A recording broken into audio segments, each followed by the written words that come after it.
Dear Patriots, before the news starts, please subscribe to our patriotic channel by clicking the subscribe button.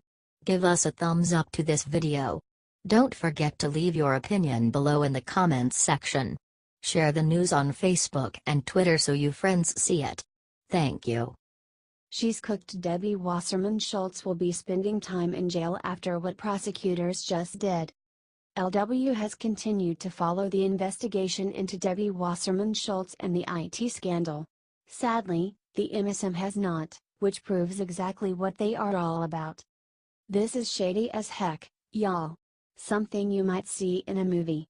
Recent actions by prosecutors in the criminal case against Wasserman-Schultz IT guy suggest that they may bring other charges in the cybersecurity and theft investigation. In fact, the Daily Caller reports that prosecutors are eyeing Wasserman-Schultz herself in the laptop probe. She frantically tried to keep police from looking at her laptop as part of their investigation. She actually threatened Capitol Police if they didn't return it to her. She first claimed the laptop was hers, later claimed that it was Imran Awan's and she'd never seen it, then it was revealed that the laptop had username RepDWS. Here's the movie part: Imran left this laptop in a phone booth. I mean, who uses phone booths anymore? That's right, investigators were rightfully suspicious, especially because, together with the laptop were copies of his ID, a notebook that said attorney-client privilege and letters to the U.S. attorney. Seen any of this on the MSM, y'all? I know I haven't. More and more shadiness, indeed. Prosecutors just gave copies of the laptop's hard drive to Imran's attorney in discovery. Imran has thus far only been charged with bank fraud, but their recent actions suggest they may be about to bring charges in their cybersecurity and theft investigation. Imran had access to House Democrats' emails and files during the time he was employed there, before he was banned and arrested. In addition to cybersecurity breaches in our Congress, prosecutors are investigating a possible theft of equipment and ghost employees. Wow. Just wow.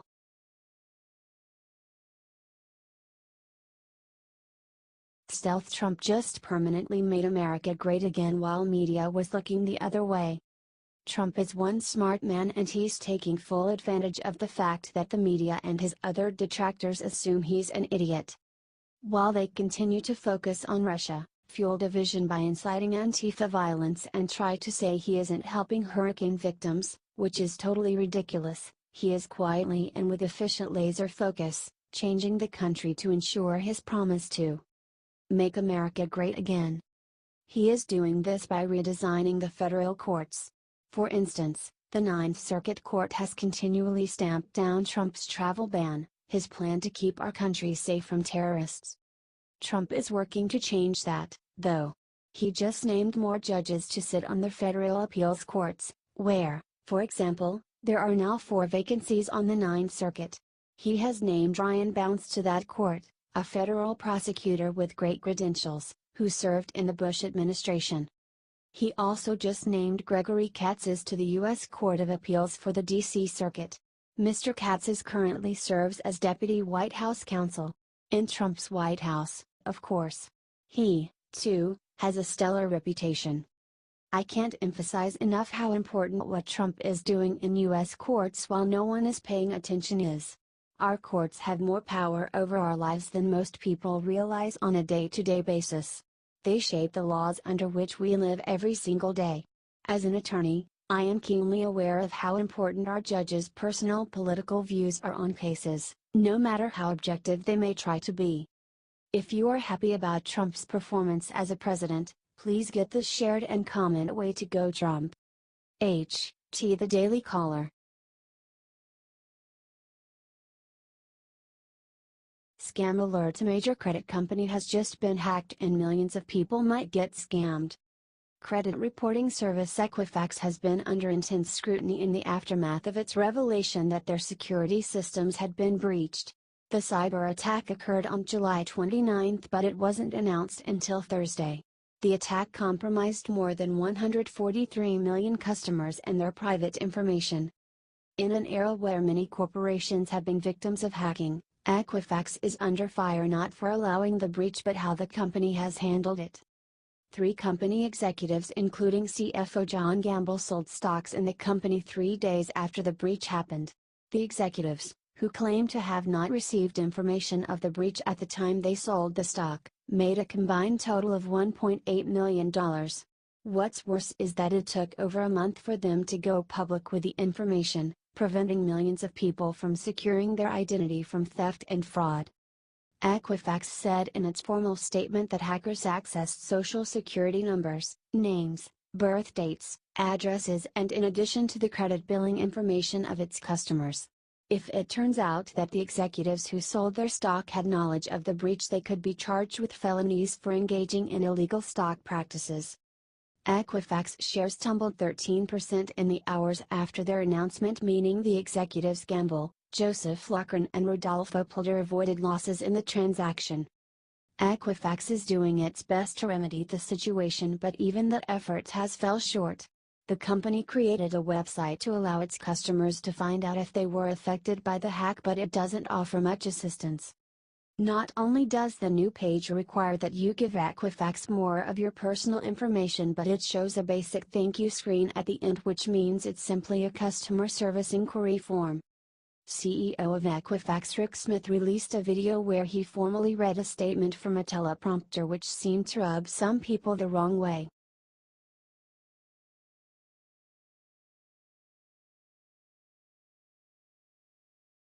Steve Bannon just broke down and leaked how Mitch McConnell will backstab Trump.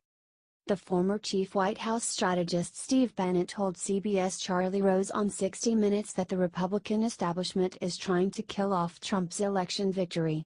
He said that during one of their first meetings that McConnell told Trump that he needed to stop talking about draining the swamp. Bannon, the Republican establishment is trying to nullify the 2016 election. That's a brutal fact we have to face. Rose, the Republican establishment? Bannon, the Republican establishment. Rose, wants to nullify the 2016 election? Bannon, trying to nullify the 2016 election. Absolutely. Rose, who? Bannon, I think Mitch McConnell, and to a degree, Paul Ryan. They do not want Donald Trump's populist, economic nationalist agenda to be implemented. It's very obvious. It's obvious as night follows day. Rose, give me a story that illustrates that. Bannon, oh, Mitch McConnell, when we first met him, he said, I think in one of the first meetings in Trump Tower with the president, as we're wrapping up, he basically says, I don't want to hear any more of this drain the swamp talk. He said flat out. He goes, a guy up on Capitol Hill can't buy a Coke unless it's got to be reported. He says, I can't hire any smart people, because everybody's all over him for reporting requirements and the pay, etc., and the scrutiny. You got to back off that. The drain the swamp thing was as Mitch McConnell was day one did not wanna go there. Wanted us to back off. Rose, you are attacking on many fronts people who you need to help you to get things done. Bannon, they're not gonna help you unless they're put on notice. They're gonna be held accountable if they do not support the President of the United States. Right now there's no accountability. They do not support the President's program. It's an open secret on Capitol Hill. Everybody in this city knows it. Rose, and so therefore, now that you're out of the White House, you're going to war with them? Bannon, absolutely. We need to get this out there. If Steve Bannon is right, then the entire Republican establishment is trying to kill off Trump's movement. Share this with 3 Trump supporters you know so that we can get this out there before their plan comes to completion.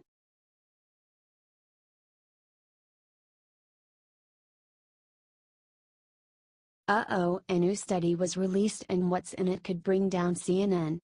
Shortly after Donald Trump got the Republican nomination, CNN launched a 24/7 attack against the candidate. Now we know why they couldn't block him from the White House. No one actually cares what they have to say.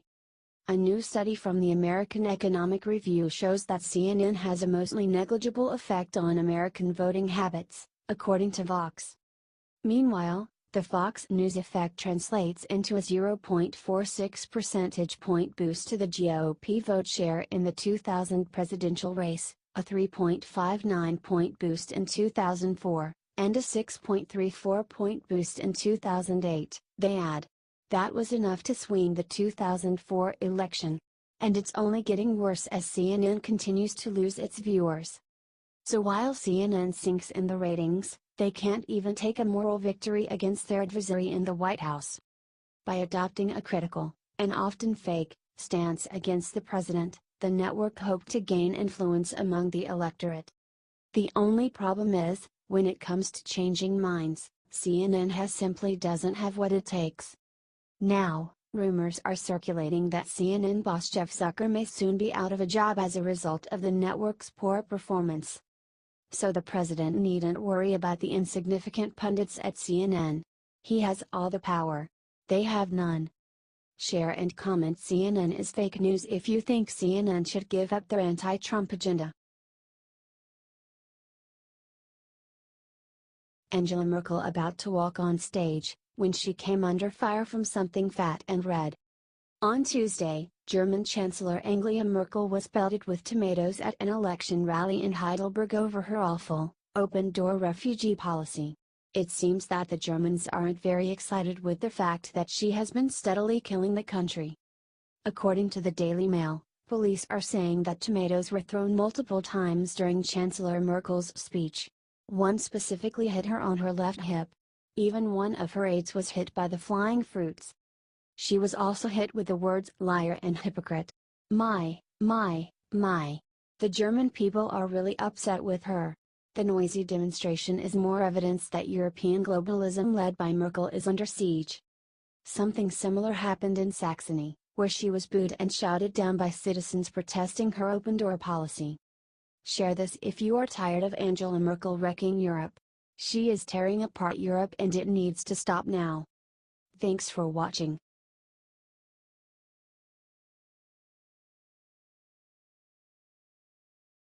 Sore loser Clinton blames these four people for her loss in the 2016 election. Hillary Clinton's latest book, What Happened, comes out next week, and the former candidate is blaming everyone around her for her 2016 loss. She's not even shy about playing the blame game. You can blame the data, blame the message, blame anything you want, Clinton says. Those were my decisions, she adds, but they weren't her fault. Here are a few people she blames in her new book. Matt Lauer. Matt Lauer is an odd person for Clinton to attack, but Clinton apparently took objection to Lauer questioning the candidate on her illegal email setup. Lauer had turned what should have been a serious discussion into a pointless ambush, Clinton wrote of the interview. Apparently, Clinton would rather the press not bring up the fact that she was under FBI investigation. She may have been the most media-supported candidate in modern history, but they still didn't do enough. She wanted them to ignore her scandals altogether. Speaking of the FBI, James Comey.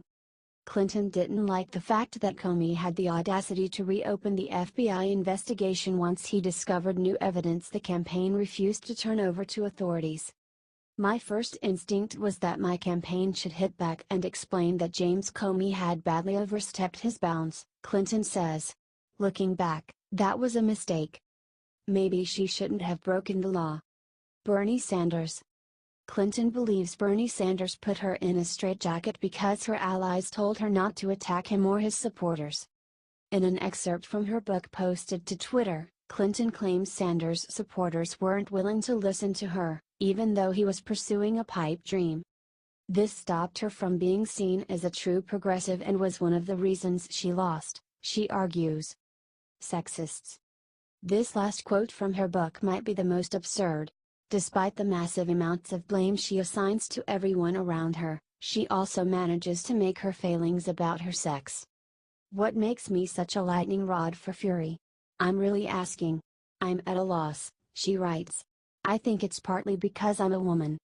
No, Hillary, it's not because you're a woman. But since you're really asking, I suppose you deserve an answer. You're a lightning rod for criticism because you're unlikable, lawless and elitist. You look down on everybody yet blame them all for your own shortcomings. You think the world owes you everything. Thankfully, the voters gave you nothing. Share if you think Hillary Clinton needs to get over it and accept that she's the reason she lost. Sources: Daily Mail, New York Times, CNN.